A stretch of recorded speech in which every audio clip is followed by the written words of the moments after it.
Let me put it this way. So long as the ethics of Christianity are seen as a form of otherworldly moral idealism, that moral idealism blinds us from seeing that same ideology from the lenses of the Romans. That same ideology of peace is actually a form of Roman propaganda urgently needed by the Romans in their cause against the Jews at that time. That same plea for peace, that same exaltation of the spiritual over the material can be seen as serving Roman political purposes. But over time, that can be seen as an otherworldly form of moral idealism. And so long as we continue to see the whole of the New Testament in terms of moral idealistic religion, we're sort of blinded from seeing the first century context in which it emerged. And we don't often bear in mind this titanic, cataclysmic war and conflict, both military and cultural, between Messianic Jews and the Roman Empire that occurred during the first 2 centuries. But the evidence has been under our noses for the better part of 2,000 years.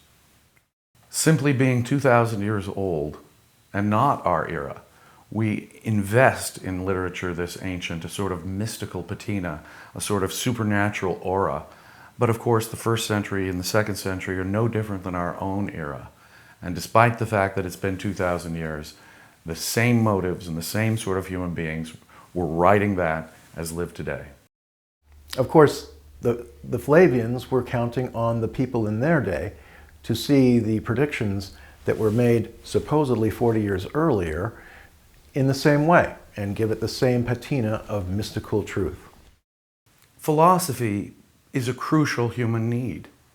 Religion, all religion, any religion, is a primitive way in which humans have of addressing that need, providing a frame of reference to the universe and giving moral guidance to human behavior. And if those ideas are based upon supernatural fantasies, if they're based on sectarian and ethnic concerns, they cannot serve the universal need that all humans have for guidance, philosophical guidance. Given the importance of philosophy as a crucial human need, it is overdue, it is long overdue that we rip the mask of moral idealism from Christianity so that it no longer becomes the assumed ethics that can answer, the canned answers that can answer any question in an age of complex moral questions. It's time to remove the veneer of moral idealism from Christianity so that people can begin to think for themselves on these crucial life and death issues.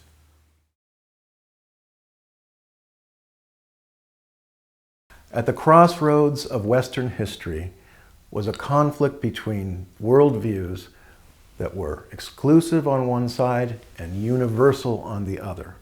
That they would come into conflict was inevitable. And this is when the New Testament was written. Hebrew literature is the literature of God's special chosen people. It is the literature designed for Israelites and Israelites only. Christianity appears to destroy the very concept of Jewish exceptionalism, kicking the doors open to everyone. And one of the great sources of Christian popularity and success is precisely that. It was suddenly open to everyone, regardless of their ethnic background. In fact, right now, let me read the way we summarized Creating Christ at the very end of the book, because I think this is the best way to say what this book was written for. Rather than adding any validation to other religions, this revelation should serve as a powerful admonishment that all ancient religions were a product of similar human creativity at a time when religious invention was readily employed and widely accepted as a tool of statecraft and conquest. Certainly, while everything else in our knowledge has evolved, our science, our art, our technology, our forms of government, it is only the supernatural grip of these ancient philosophical artifacts that have kept the most lofty principles guiding our lives from also evolving, freezing them in place from an era of war and tyranny. In the West, science, art, and technological innovation have been liberated from the fetters of the past. Yet, in an age when we have created nuclear weapons in the realm of philosophy, we find ourselves still adhering to primitive agendas hatched during a distant, largely forgotten political war between what were, in fact, two forms of dictatorship. One thing we can learn from this discovery is that our spiritual insights and ethical wisdom must be allowed to evolve along with the rest of our knowledge, unhindered by ancient ideological expediencies inherited from long bygone times. If not, in the very pursuit of heaven or paradise, we may well bring about our apocalypse right here on earth. As the world has entered the 21st century, and indeed the third millennium, we are facing many tumultuous transitions and cultural turmoil as a species. Many ideologies experimented with in the 20th century were ghastly failures, and long-trusted institutions have faded. Even as iconoclasm rises on many sides, ancient religion and political radicalism are resurrected.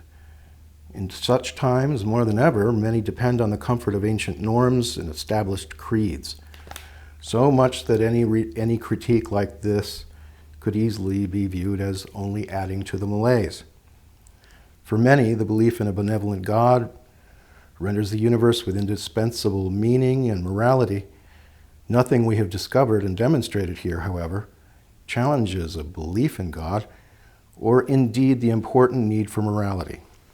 Ethics can and should be separate from the study of the actual origins and evidence of religion and what it tells us about its purpose, its nature, and ourselves.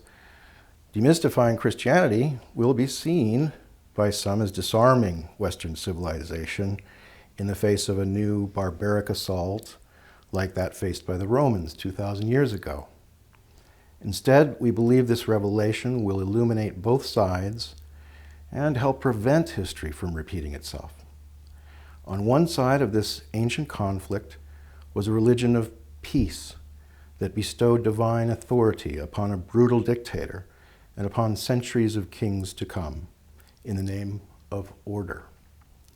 And on the other side was a religious fanaticism wreaking self-destructive violence to destroy that authority and achieve an even more monolithic domination over the human race. Philosophy provides powerful answers to our deepest needs by providing a context for all of our knowledge and the vital nourishment of moral values, inspiration, and purpose. As purveyors of this need, religions have endured for millennia by adapting over time to accommodate different eras and cultures. Christianity has proven able to do so, resulting in sects as varied as Shakers and Mormons.